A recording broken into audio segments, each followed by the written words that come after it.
السلام عليكم ورحمة الله وبركاته. متابعي قناة ميديا سبورت، أهلا بكم. صدمة وجنون عمرو أديب بعد خروج الأهلي من دور السوبر الأفريقي على يد صن داونز الجنوب أفريقي. هم مش عايزين الأهلي يفوز ببطولات تاني. شاهد ماذا قال. في البداية عطروا فمكم بذكر الله، ولا تنسوا الصلاة والسلام على سيدنا محمد. ولو حابب يوصلك كل أخبار كرة القدم ما تنساش لايك للفيديو والاشتراك بالقناة وتفعيل الجرس ليصلك كل فيديوهاتنا. بعد انتهاء مباراة الأهلي وصن داونز وخروج الأهلي من دور السوبر الأفريقي بعد تعادله أمام صن داونز الجنوب أفريقي بلقاء الإياب الذي أقيم باستاد القاهرة، صرح الإعلام الزملكاوي عمرو أديب منفعل ومصدوم وقال: الأهلي خرج من دور السوبر الأفريقي بعد تعادله مع صن داونز في القاهرة. الأهلي اتظلم في المباراتين، سواء المباراة اللي اتلعبت في جنوب أفريقيا وشفنا كلنا الحكم عمل إيه مع الأهلي هناك،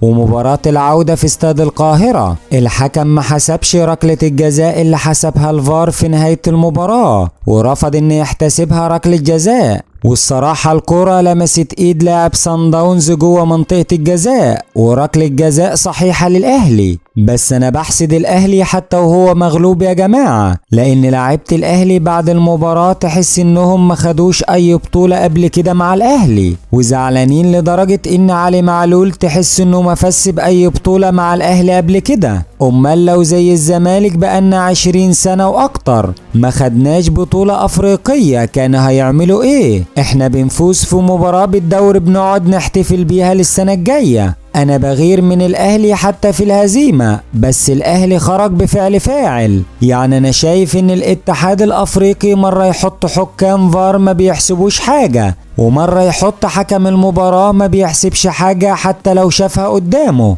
في النهاية لو حابب يوصلك كل أخبار كرة القدم ما تنساش لايك للفيديو والاشتراك بالقناة وتفعيل الجرس ليصلك كل فيديوهاتنا.